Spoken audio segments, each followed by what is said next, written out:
This is the story of an underdog.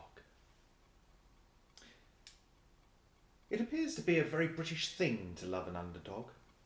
Eddie the Eagle Edwards. Wimbledon Football Club, remember them? Perhaps a British player at an actual Wimbledon tournament. Perhaps supporting an underdog gives you the chance to say that you saw something in them.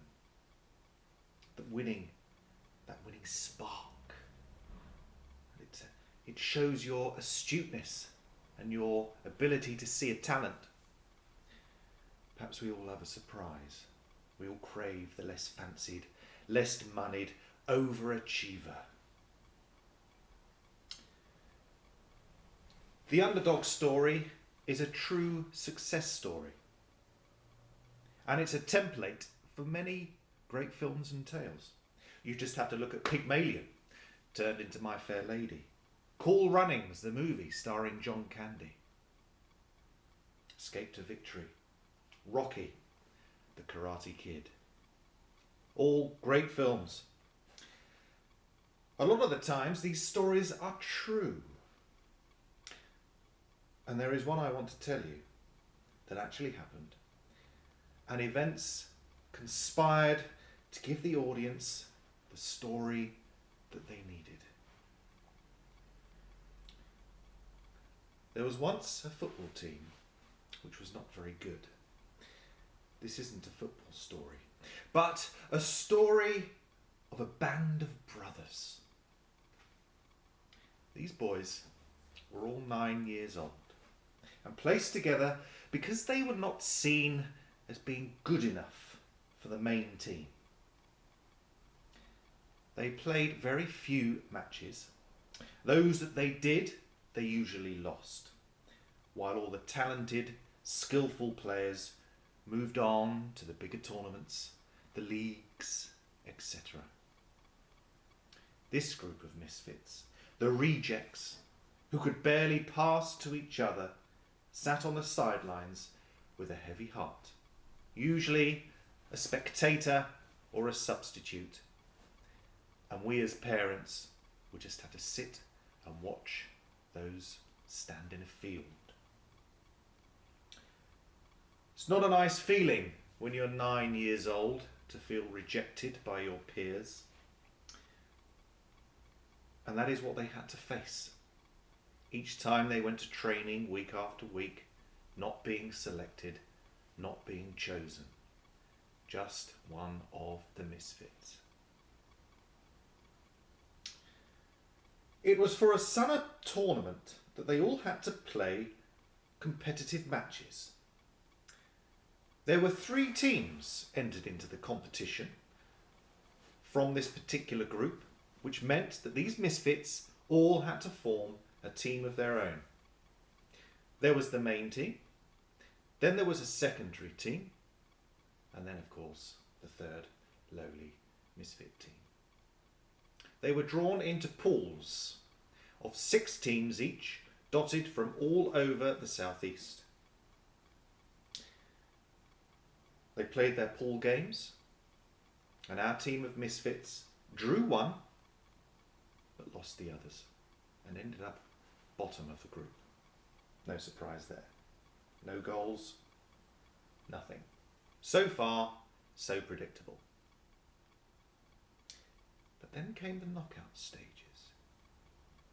Drawn against a team from another group, they surprised everyone by taking an early 2-goal lead. How? No one knows.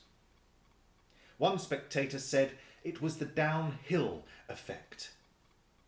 And of course, that was proved correct because they were playing uphill in the second half and lost that particular half 1-0. But this meant they won the game 2-1 and were now in the quarter-finals. Then fate played its hand. The team they had been drawn against in the quarter-finals had for some reason or another decided to go home. Faced with no opponent, our team of rejects, of misfits, found themselves playing in the tournament's semi-final. By default, they were one game away from reaching the final. Now, where were the other two teams, I hear you ask? The main teams, the star names, the ones with the talent, the skill, the precociousness, the drive for a better team winning future. You know the ones. The ones with the noisy parents. Well, they were gone.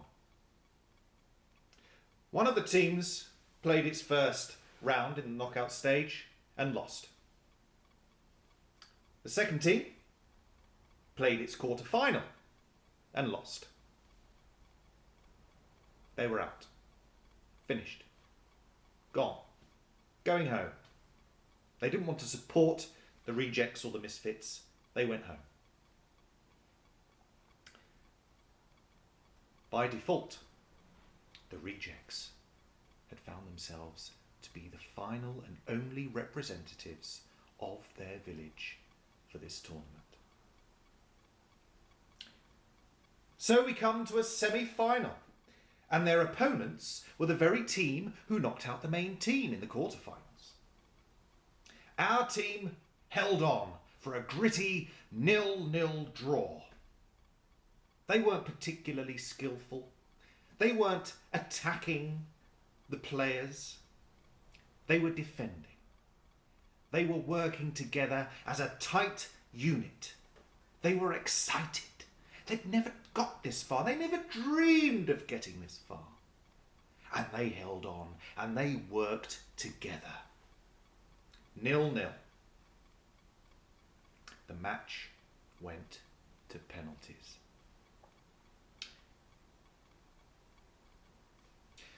Now, penalties are a very strange thing. Usually in penalties, it is down to luck. But our team of misfits had one card to play, their goalkeeper.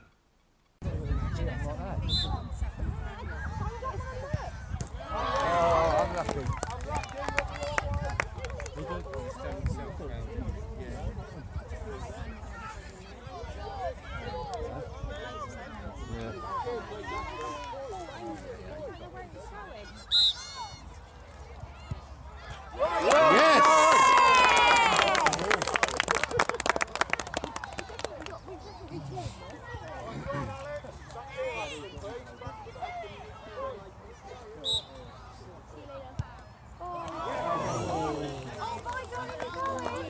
So if we get the next one, we win. So they do 2 penalties each. 3, I think. Yes!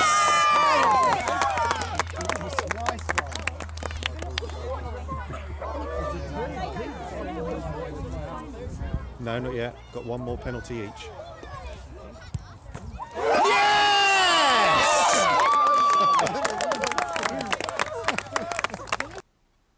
The children, the 9-year-olds, the people who weren't chosen, the people who weren't seen as good enough, skillful enough, clever enough, fought their way to the final of the competition through hard work, through togetherness, through tough tackling, and a little bit of fate.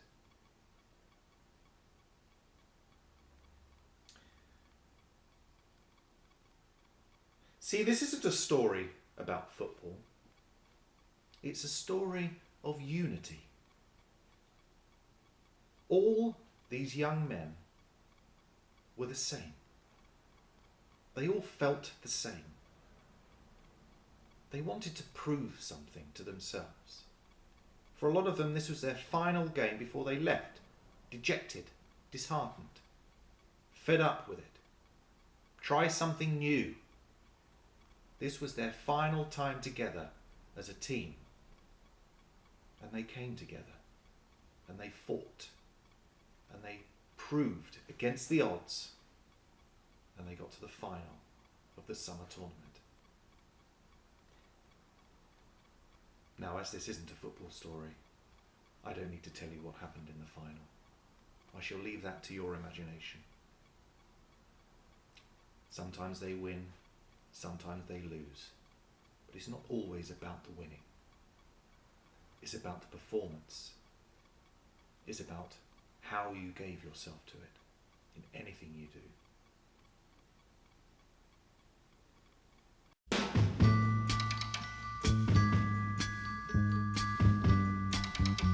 Listen, baby. So that's the story. A tale of determination, of highs, of fighting, of excitement. Just because you're rejected, just because somebody tells you that you can't achieve things, doesn't necessarily mean you can't. Remember, if you want it enough, you can do it.